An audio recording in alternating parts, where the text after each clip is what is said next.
청년부 정말 은혜로운 찬송 감사드리고, 또 부장님과 회장님 비롯해서 회원 모든 분들이 주님 앞에 은혜로 나타난 이 모습을 보니까 감개가 무량하고 하나님께 큰 축복이 된 것 같습니다.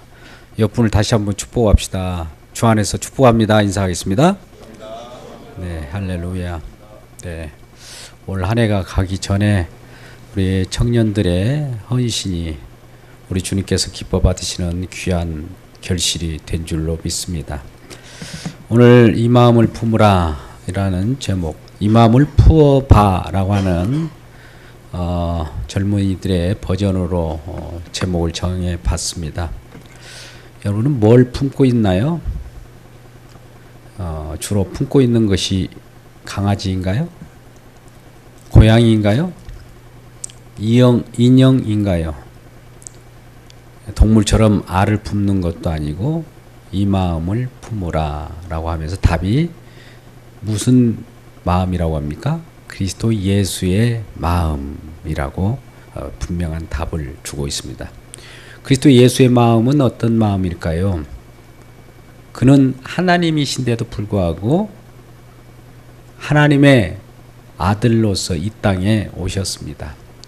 우리는 우리가 혈통적, 육신적, 생내적으로 표현하면 아버지와 아들 관계는 아버지가 높고 아들은 그 아버지에게 순종하는 관계 속에서 낮은 자리에 있는 것이죠.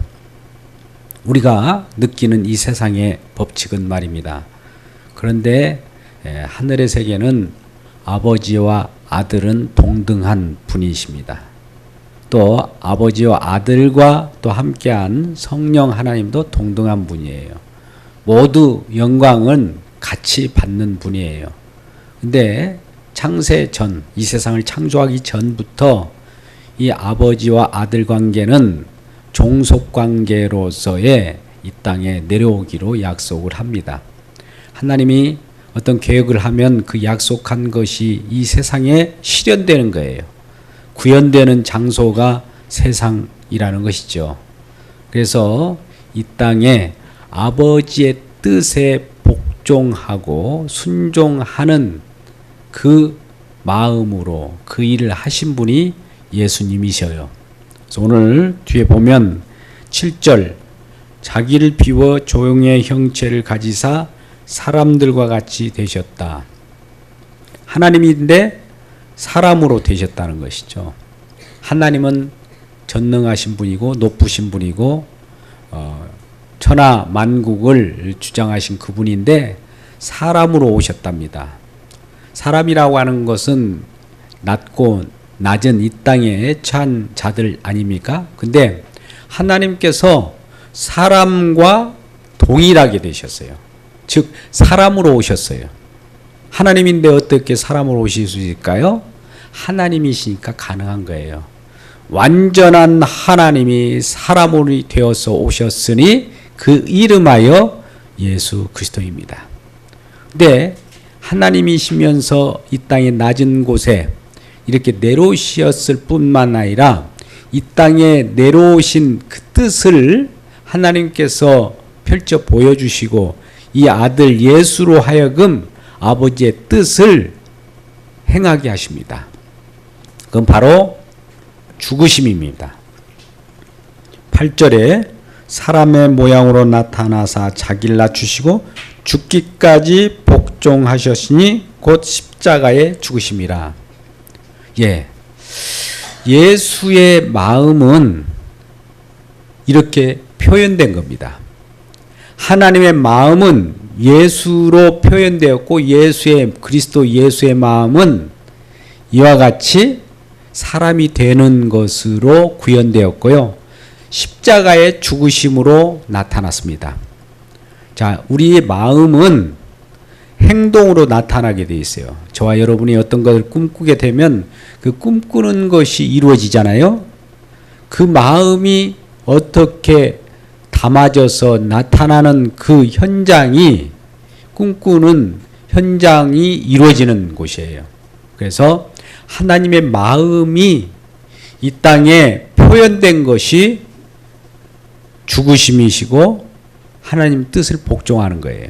하나님 뜻을 복종하기 위하여 사람이 되셨고 또 뜻을 순종하기 위하여 십자가에 죽으셨다는 것이죠. 이게 바로 그리스도의 예수의 마음이라는 겁니다. 이 마음을 품으라는 겁니다. 할렐루야. 이 마음을 품게 주의 이름으로 축복합니다. 그런데 여러분 보십시오. 이 마음을 품으라 하면 이제 저와 여러분이 어떻게 예수 그리스도의 그 마음을 품을까? 그 품는 마음들이 구체적으로 나타나는데 어떻게 하면 그 마음을 품을 수 있을까? 이렇게 다짐을 하게 될 거예요. 그런데 여러분 이 다짐을 하기 전에 중요한 거 있어요. 다짐을 하지 마십시오. 일단 다짐을 먼저 하게 되면 항상 뒤탈이 있게 돼요.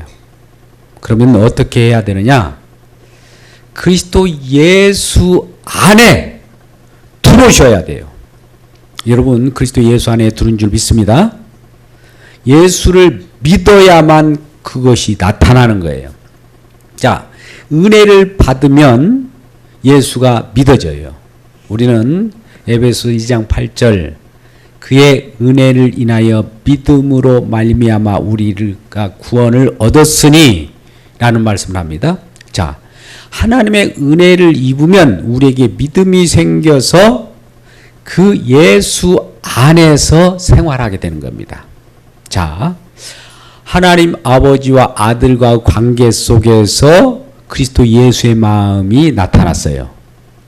하나님과 예수님과 관계 속에서 예수 그리스도의 마음이 이 땅에 구현되었어요. 그 구현된 것이 사람으로 되셨고 십자가에 죽으신 거예요.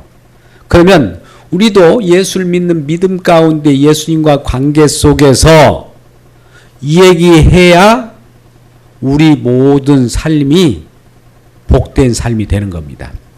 예수님을 제쳐놓고 어떤 일을 하는 거 저주입니다. 하나님과 관계 속에서 어떤 일을 도모해야 그것이 축복이지 하나님과는 상관없이 내가 다짐을 하고 또 하나님을 믿어보려고 하는 거 이것도 다짐인 거예요. 그러면 어떻게 해야 할까요? 은혜를 받으면 은혜가 우리를 예수의 그리스도의 마음을 품도록 만들어버립니다. 자, 첫 번째 우리는 예수 그리스도의 마음을 품으라. 성경이 이렇게 말씀하셨는데요. 우리더러 명령하기 전에 이 명령은 예수님에게 명령한 거예요. 자, 하나님은 이 땅에 예수님으로 하여금 어떤 일을 수행하기 위하여 말씀하셨어요. 그 말씀을 이루신 분이 예수 그리스도예요. 그러면 예수님이 하나님의 뜻을 그대로 행하고 말씀에 순종하기까지 이 땅에 오셔서 사람이 되셨고 십자가에 죽으셨다 이 말이에요. 이것은 하나님의 뜻을 이루고 말씀을 이루는 거예요. 그러면 이 말씀을 이루는 분이 예수님이셔요. 그러면 우리 방금 주 예수 그리스도의 마음을 품으라 라고 하는 이 말씀을 누가 이룰까요? 예수님이 이루셔요. 예수님이 이루셔서 우리들에게 그 속으로 들어오라고 합니다.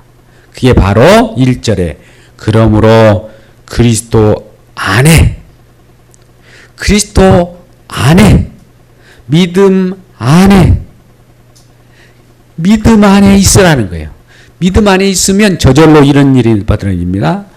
위로나 성령의 무슨 교제나 긍휼이나 자비가 나타납니다.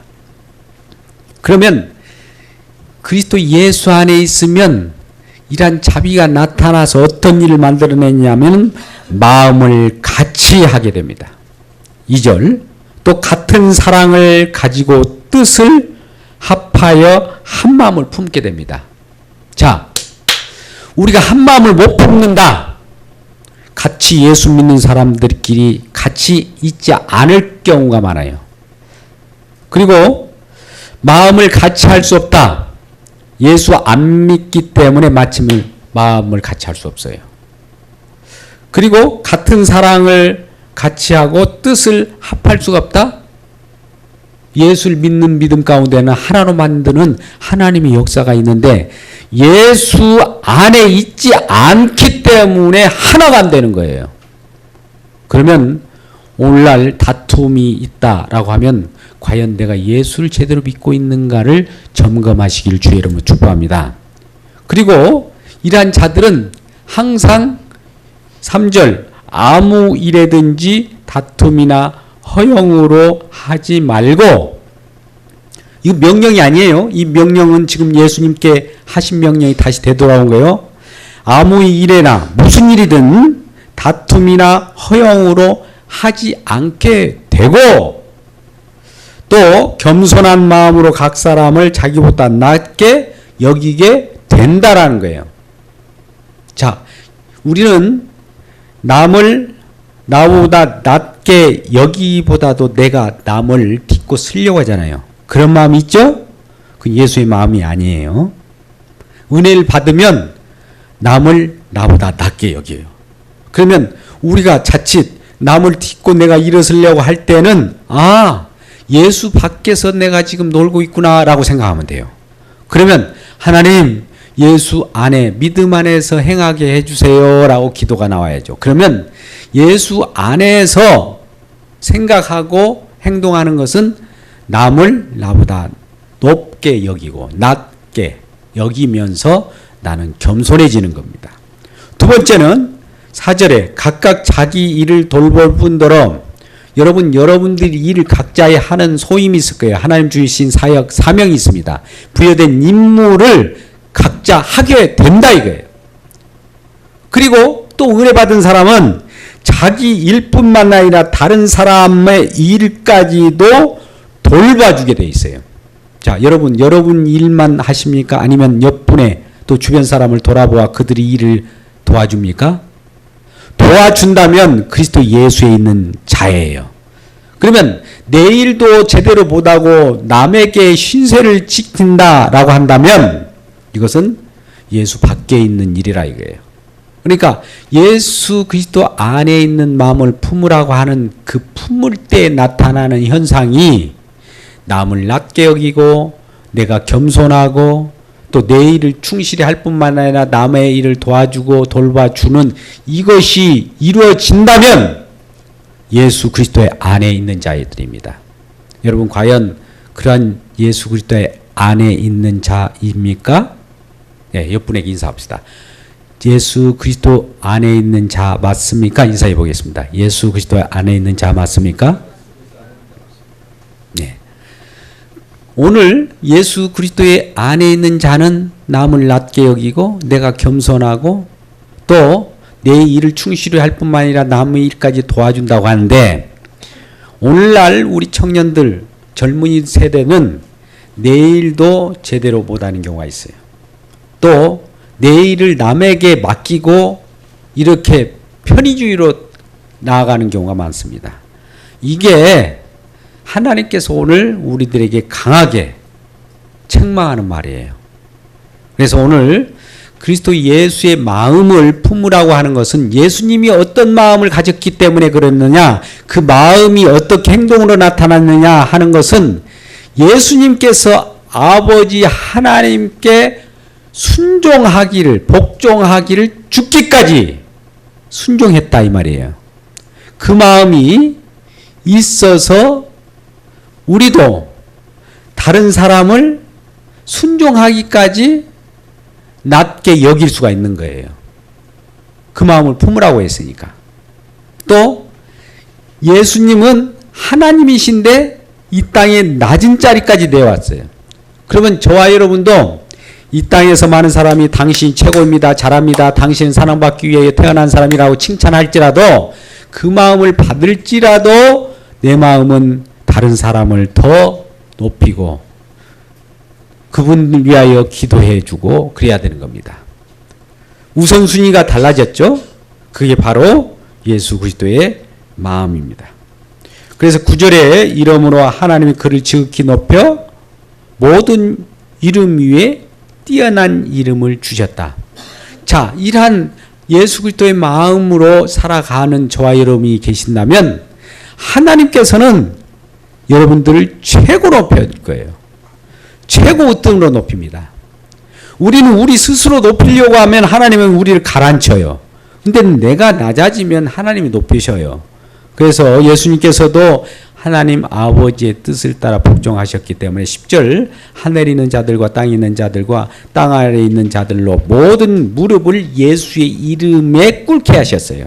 예수님이 최고의 하나님 주로 등극을 하게 되고 우리 만입이 예수를 주님, 예수님을 주님, 예수님을 주님이라고 부르면서 시인하게 되었다는 겁니다. 이럴 때 아버지 하나님은 기뻐하시는 거예요. 내 아들 예수를 이 땅에 보냈던데 예수님에게 순종하고 예수님의 마음을 품고 서로 겸손하는 이 마음을 예수님을 최고로 찬양하고 감사하는 자들에게 아버지 하나님은 그들을 기뻐하고 그들에게만 영광을 받는 거예요. 자, 오늘 말씀을 요약합니다. 우리는 그리스도의 예수의 마음을 품으라 라고 우리에게 직접적으로 우리에게 말씀하기 전에 예수님께서 이 그리스도의 예수의 마음으로 살아가셨어요. 그러면 우리는 예수 그리스도의 마음을 어떻게 품을까? 그것을 찾아다니면서 품는 것이 아니라 은혜를 받고 믿으면 믿음 안에 있는 그 상태가 예수 그리스도의 마음을 품는 상태예요. 그래서 예수 그리스도의 마음을 품는 것은 은혜 받는 거예요. 예배 드리는 거예요. 믿음을 갖는 거예요. 믿음 없이 행하는 것은 하나님께서 가장 싫어해요. 히브리서 11장 6절 말씀을 보면 하나님께 기쁘게 하는 것은 이것밖에 없어요. 근데 이것이 없으면 하나님 기뻐하지 않아요. 히브리서 11장 6절 말씀을 같이 읽을까요? 시작. 믿음이 없이는 하나님을 기쁘시게 하지 못하나니 하나님께 나간 자는 반드시 그가 계신 것과 또한 그가 자기를 찾는 자에게 상 주시는 이심을 믿어야 할지니라. 예, 뭐라고 합니까? 믿어야 된다는 거죠. 하나님 앞에 우리가 하나님께 영광을 돌고 하나님 기뻐하심을 받고 하나님은 우리를 기뻐하게 하시려면 믿음으로 나가야 돼요. 믿음은 뭐냐? 이 땅에 예수님께서 사람으로 오셨고 또 사람으로 오셨을 뿐만 아니라 저와 여러분의 죄를 직접 담당하시기 위하여 십자가에 죽으신 이 내용을 알 때 이 내용을 아는 사람이 다른 사람을 없인 여기겠습니까? 이 내용을 아는 사람이 자기 일도 돌아보지 않고 남을 돕지 않겠습니까? 이 내용을 아는 사람이 자기만을 위하여 살아갑니까? 아니에요. 예수 그리스도를 알고 믿음을 가진 자들은 필히 자기 자신이 할 본분을 충분히 한 다음에 남을 돕게 되어 있다라는 거예요. 그럼 이것이 안 나타나는 것은 무엇일까요? 아직 은혜를 못 받았던지 예수 그리스도 안에 있지 않기 때문이니까 우리가 예수 그리스도의 안에 있기에 힘쓰시길 주의 이름으로 축복합니다. 믿음 안에 있기 위해서는 어떻게 해야 됩니까? 예, 믿음을 우리가 받아야 되겠죠. 믿음은 어디서 나요? 믿음은 들음에서. 로마서 10장 17절 말씀을 마지막으로 하고 말씀을 맺을까 합니다. 같이 읽겠습니다. 시작. 로마서 10장 17절. 그러므로 믿음은 들음에서 나와서 들음은 그리스도의 말씀으로 말만 않느니라. 예, 여러분이 그리스도 예수의 말씀을 들으면 그 믿음이 그것으로부터 만들어져요. 그리스도의 말씀이 일을 해요. 우리가 일어나는 것이 아니에요. 그리스도의 말씀이 우리가 많이 듣게 되면 그리스도 말씀 우리 속에 들어오셔서 믿음을 만들어내요. 믿음을 만들어내면서 우리들에게 믿음 가운데 있게 하시면서 아까 같은 예수 그리스도의 마음을 품게 하시고 또 예수 그리스도의 마음을 품는 자로서 남을 낮게 여기고 자기를 겸손하게 하고 또 자기 일을 충실히 하고 남의 일을 돕는 일을 하게 만드신다 이거예요. 누가? 예수 그리스도께서 우리 안에서. 일한 예수님의 일하심을 경험하고 예수 그리스도의 마음을 품고 살아가는 저와 여러분 되시기를 주님의 이름으로 축복합니다.